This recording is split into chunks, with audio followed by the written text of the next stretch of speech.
Hmm. Honestly, humans are so predictable.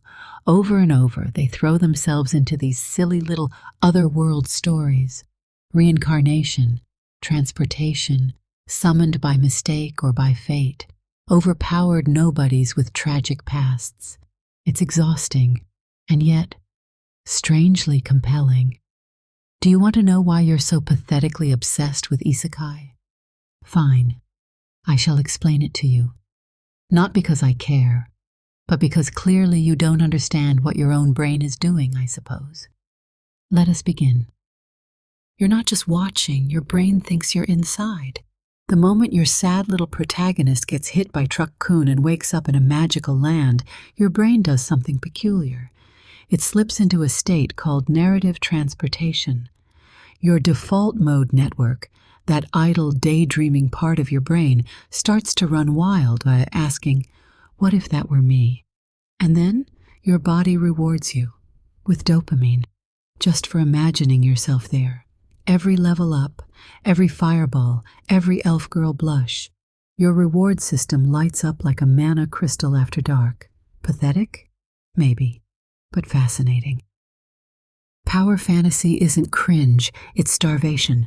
Most of your little isekai heroes are broken things. Lonely, ignored, weak, then rebirth, new body, new magic, and suddenly the world bows to them. It's not just indulgent fiction, it feeds a psychological wound. You humans crave three things, apparently: autonomy, competence, and connection. In your world, these are hard to earn. But in ours? A single cheat skill and boom, you're the savior, the chosen one, the person everyone needs. It's not just fantasy, it's medication. Of course you relate. They're from your world. Your isekai protagonist isn't born in a castle. They're from your world, your schools, your Reddit threads. They know memes, they question tropes. And because they think like you slip into their skin easily. This is where your mirror neurons start firing, those brain cells that mimic what others feel.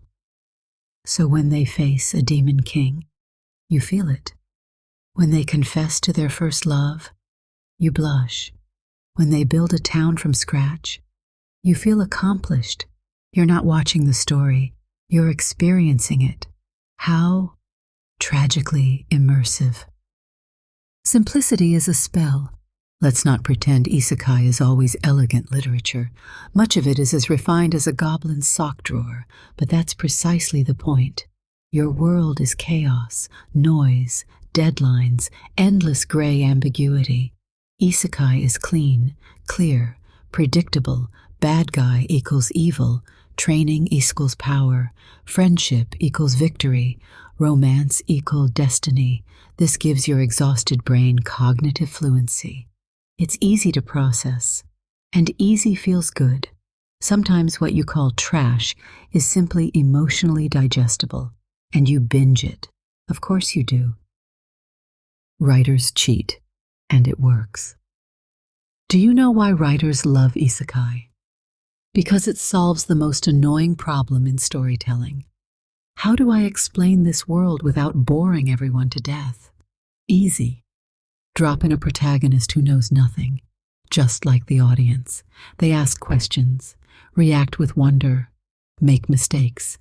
The lore builds itself. It's lazy, efficient, and weirdly effective. No need for grand speeches or political backstory. Just give the MC a status screen and a spell book. Call it cheap. I call it optimized. You don't get bored of repetition. You crave it. Elf girl, guild hall, overpowered sword skill, check, check, check. Seen it all before? That's the point. You humans are pattern-hungry creatures. Your brains evolved to find comfort in familiarity. The repetition in isekai is like a lullaby. You know what's coming. You're safe. Even when it's mid-tier trash, it feels warm, like an old blanket that smells of nostalgia and unwashed laundry. Disgusting, but understandable. This world exhausts you. Isekai restores you. Look around. Wages stagnant. Climate collapsing. billionaires dancing while you rot in algorithmic cages. That's what your world looks like. No wonder you dream of a new one. There's a term for this: allostatic load, the buildup of stress with no resolution. It damages your body, your brain, your very spirit. And what does Isekai offer?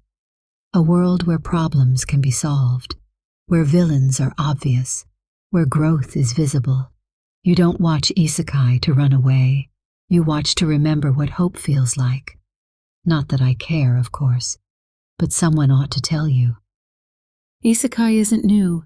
It's older than your civilization. This isn't a modern genre. This is an ancient myth with new art. A person enters another world, is transformed, and returns different. Dante, Alice, Narnia, The Matrix. Carl Jung called it the archetype of transformation, the deep shared shape of change. What's new is the style: slimes instead of spirits, status screens instead of swords. But the feeling, the meaning, it's timeless. That's why your brain says yes, even if your taste says ugh. Some isekai hurt, and that's why they matter. Not all otherworld stories are cheerful. Some, like ReZero, which I am intimately familiar with, drag you through pain, death, repetition, shame, identity collapse. These are not power fantasies. These are mirrors to your worst fears. They touch your shadow self, the hidden part of you you pretend doesn't exist. And when the main character survives that darkness, you feel a little stronger too. That's not escape. That's psychological integration. Even your pain needs storytelling. You write isekai because you crave control. Even those who don't watch write. They build kingdoms in their heads, magic systems, entire pantheons. Why? Because real life feels rigged. But in isekai, you are the god, the architect, the chosen one. Writing it triggers self-efficacy, the belief that your actions have impact. Your world denies you that, so you write another one. And if no one reads it, at least you knew what it felt like to matter. You keep returning because you need to. So, here you are again. Another sword, another guild, another blonde elf girl who calls you Baka.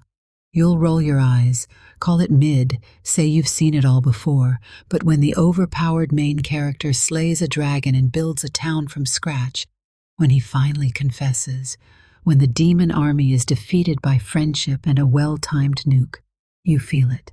Because isekai doesn't offer a story, it offers a reboot of who you are, who you could be, what the world might feel like if it finally made sense. So now you know. You're not weak, you're not cringe, you're just human. And humans, tragically fragile little things that you are, need fantasy to survive.